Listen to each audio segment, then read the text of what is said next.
సుమతి ప్రస్తుతం తణుకులో lady Aghori town police station కి చేరుకున్నారు. ఇక్కడ తణుకులో నివాసం ఉంటున్నటువంటి రాజేష్ అఘోరి మహిళలకు వల వేసి వారిని కొంత అసభ్యంగా చాట్ చేస్తున్నాడు. వారిని లోబరుచుకునే ప్రయత్నం చేస్తున్నాడు అంటూ కూడా మహిళా అఘోరి చెప్తుంది. తన వద్ద సాక్ష్యాలు ఉన్నాయి, వాట్సాప్ చాటింగ్లు ఉన్నాయి అంటున్నారు. ఇక్కడ పోలీసులు పట్టించుకుపోవడంతో ఆత్మార్పణకు సైతం మహిళా అఘోరి దిగిన పరిస్థితులు ఉన్నాయి. మహిళలకు న్యాయం చేయాలని తాను ఎప్పటి నుండో పోరాడుతున్నాను. అటువంటిది అఘోరి వేషంలో ఈ విధంగా యువతుల్ని వలపరుచుకునే ప్రయత్నం చేయడం, కొంత చాటింగ్ లో కూడా అసభ్యకరంగా చాటింగ్ చేయడం చేశాడు. అతని మీద చర్యలు తీసుకోవాలని తాను డిమాండ్ చేస్తున్నట్లుగా మహిళా గురి చెప్తుంది. టౌన్ పోలీస్ స్టేషన్ వద్ద అయితే ఆ, ఎంతసేపటికి పోలీసులు కొంత స్పందించకపోవడంతో తనకు తాను ఆత్మార్పణ చేసుకునే ప్రయత్నం చేసింది. అతన్ని వెంటనే అరెస్ట్ చేయాలి, రాజేష్ నాథ్ అఘోరి అంతు చూస్తా అంటూ కూడా మహిళా అఘోరి చెప్తుంది. ఆమెను మాట్లాడించే ప్రయత్నం చేద్దాం. అమ్మ ఏంటి, మీరు ఏం డిమాండ్ చేస్తున్నారు? మీ డిమాండ్ ఏంటి? ప్రతి ఒక్క ఆడపిల్లకు న్యాయం జరగాలి అంతే. అయితే గతం ఇప్పటి నుండి కూడా ఇదే మాట చెప్తూ వస్తుంది ఆమె. ప్రతి ఆడపిల్లకి కూడా న్యాయం జరగాలని చెప్తుంది. కాకపోతే పోలీసులు మాత్రం వారి వెర్షన్ వేరేలో ఉంది.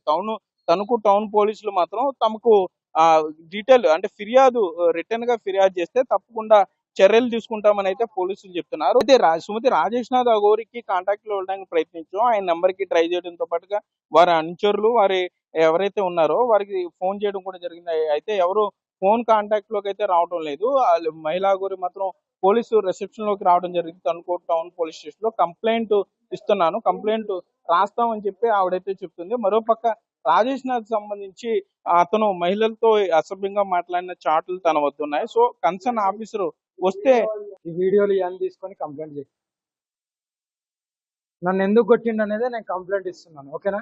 నన్ను వాళ్ళ శిష్యులతో ఏదో కొట్టించినందుకే నేను కంప్లైంట్ ఇస్తున్నాను. ఓకేనా? అదే కంప్లైంట్ రాసుకొని నాకు ఎఫ్ఐఆర్ కాపీ అని నేను వెళ్ళిపోతాను.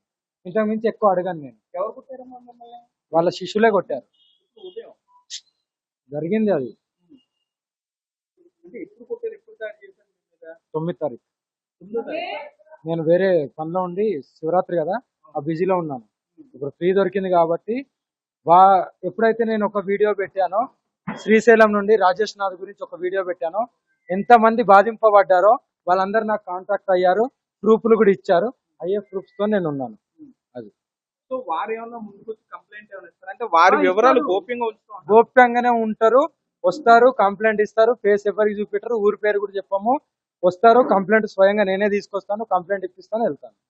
ఇప్పుడు ఎందుకు జరిగిన దానికి నా మీద దాడి జరిగింది ఇక్కడనే తణుకులనే కాబట్టి నేను అక్కడ అందుకే ఇక్కడనే కంప్లైంట్ ఇచ్చి ఎఫ్ఐఆర్ తీసుకొని వెళ్ళిపోతాను ఒక రోజు ముందు.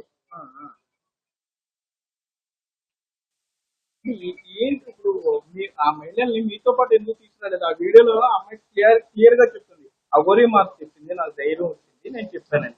సో మీతో పాటు తీసుకొచ్చి ఎందుకు కంప్లైంట్ ఎందుకు? ఇప్పుడు అందరికి చూపెట్టాల ముఖం, అందరికి చూపెట్టి అందరు ఇచ్చేయాలనా? ఇప్పుడు నేను వాళ్ళ పేర్లు ఎత్తానా, వాళ్ళ ఫేసులు చూపెట్టానా? ఇదే రాజేష్ నాథ్ గారు వేరే అనుచరులతోనే వాళ్ళకి థ్రెట్టింగ్ ఉండడానికి గ్యారంటీ ఏంది? నువ్వు ఇస్తావా? నువ్వు డైలీ కాపాడుతావా?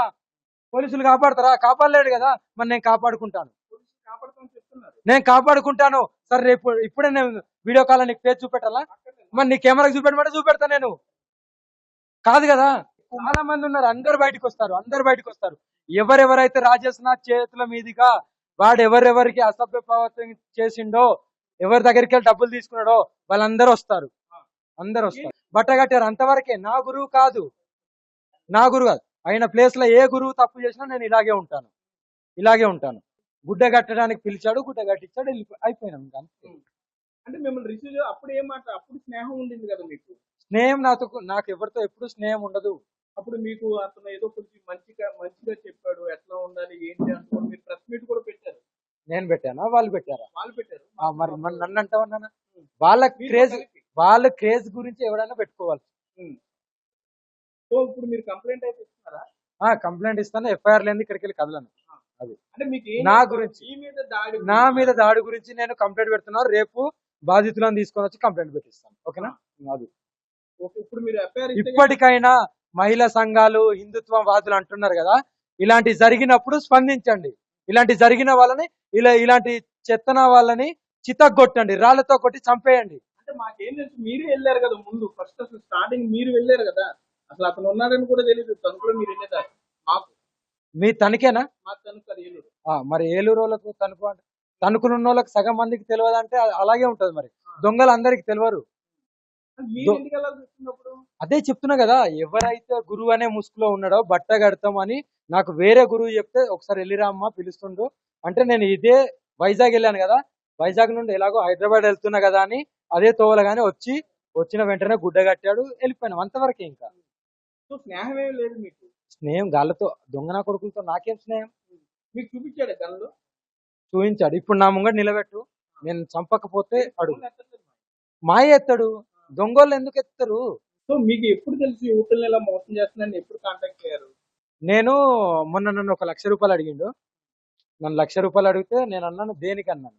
కొద్దిగా నాకు ఇబ్బందులు ఉన్నాయి అది అంటే నాకు తెలిసిన ఒక అడ్వకేట్ ఉంటారు, నాకు తెలిసిన ఒక అడ్వకేట్ కరీంనగర్లో ఉంటుంది, ఆమె త్రూ నేను వేపించి నేను ఇచ్చేసిన తర్వాత నేను అడిగితే నా మీదకి రివర్స్ అయింది. వాళ్ళ శిష్యులతో కొట్టించిండు. ఇయ్యము ఏం ఇస్తాడా? మళ్ళా నిన్న ఏమో పడ్డానే అంట, నేను చూడలేదు, ఆమెకు అడగాలి, నేను పడ్డాయని నాకు మెసేజ్ పెట్టింది అంతే. సో ఏంటి యువకులు తీసుకుని మీరు పోలీసులు కాంటాక్ట్ అవుతారు అయితే? ఆ యువకులతో మోసపోయిన వాళ్ళతో బాధితులాలు ఇంకా ఎంతమంది ఉన్నా సరే రావచ్చు. మీకు ఈ అఘోరి అమ్మ ఉంటది. నా ప్రాణం పోయినా సరే అందరినీ మహిళలను నేను కాపాడుకుంటాను. అది నా ప్రాణానికి నాకు లెక్కలేదు. కానీ ఇలాంటి దొంగలను మాత్రం శిక్షించే వరకు నేను నిద్ర కూడా పోను. ఒక్క యువతేనా ఇంకా ఒకరికన్నా ఎక్కువ మంది ఉన్నారు? చాలా మంది ఉన్నారు నాన్న, డబ్బులు తీసుకున్న వాళ్ళు ఫోన్లు చేస్తున్నారు, ఇంకా వేరే వాళ్ళు ఫోన్ చేస్తున్నారు, అన్ని ఉన్నాయి, మీకే త్వరలో వస్తాయి. మీ మీద దాడి చేసినప్పుడు ఏమైనా వీడియోలు ఫోటోలు ఏమైనా ఉన్నాయా? వాళ్ళు నా మీద దాడి జరిగితే నేను వీడియోలు తీసుకుంటాను. నేను ఒక్కదాన్నే ఉంటాను, నాకు శిష్యులు నేను పెట్టుకొని తిరగను. ఒక్కదాన్నే పోరాడతాను, ఒక్కదాన్నే చచ్చిపోతాను, ఒక్కదాన్నే నాకు అమ్మ కడుపులోకి వెళ్ళి బయటకు వచ్చా. ఇలాగే ఉంటాను కూడా. శిష్యులు ఎంతమంది ఉన్నా వాళ్ళు సాధనలోనే ఉండాలి. నాకు 5,000 6,000 మంది ఉన్నారు, కానీ సాధన చేసుకుంటూ హ్యాపీగా ఉండాలి. నేను ఆత్మ అర్పణ చేసుకుంటా, అది నా ఇష్టం, నా బతుకు నా ఇష్టం, అడిగే హక్కు ఎవరికి లేదు. నాకు న్యాయం జరగకపోతే, స్త్రీలకు న్యాయం జరగకపోతే నా ఇష్టం ఉన్నట్టు నేను చేసుకుంటా. ఆపడానికి ఎవరికి హక్కు లేదు. రాజ్యాంగమా ఏది లేదు. నాకు చెప్తున్నా కదా, నాకు తెలిసిందల్లా ఒకటే నినాదం, సనాతన ధర్మం. నేను ఏదైతే 3 నియమాలతో వచ్చానో, గో సంరక్షణ, స్త్రీల గురించి, సనాతన ధర్మం, వీటి గురించే నాకు. మీకు పోలీస్ స్టేషన్ల రాజ్యాంగమా, ఐ డోంట్ కేర్, అది నాకు అవసరమే లేదు. కంగారు పడమని ఎవరన్నారు? కంప్లైంట్ తీసుకుంటే ఎందుకు కంగారు పడతారు? అదే ఇక్కడ ఒక మర్డరోడ్ వస్తే వాళ్ళవి మాత్రం తీసుకుంటారు, రేపిస్ట్ వస్తే వాళ్ళవి తీసుకుంటారు. మరి ఇక్కడ ఏం చేసిన? నేను మర్డర్లు చేశానా? ఎవరి దగ్గరికి వెళ్ళాను మాయ మాటలు చెప్పి హోమాలు యజ్ఞాలు చేసి వీళ్ళలాగా డబ్బులు తీసుకున్నానా? లేకుంటే భూములు లాక్కున్నానా? ఏం చేసిన? ఒక తప్పు చూపియండి. నీతి నిజాయితీగా పోరాడుతున్నా కదా, మరి నాకెందుకు ఇలా? అందరి గురించే కదా పోరాడేది, మరి పోరాడే వాళ్ళ మీదనే ఈ అన్న ఎందుకు అంటున్నా. అయితే సుమతి రాజేష్ నాథ్ అయితే ఇంకా కాంటాక్ట్ లోకి రాలేదు. తనకి సంబంధించి ఇప్పుడు గతంలో తన మీద రాజేష్ నాథ్ అనుచరులు దాడి చేసే ప్రయత్నం చేశారు కాబట్టి దానికి సంబంధించిన ఫిర్యాదు చేయడానికి ఇక్కడికి వచ్చాను. సో ఇప్పుడు తణుకు టౌన్ పోలీస్ స్టేషన్ సంబంధించి రిసెప్షన్ లో ఆవిడ కూర్చుని ఉంది. సో పోలీసులు కూడా రిసీవ్ చేసుకున్నారు. దానికి సంబంధించి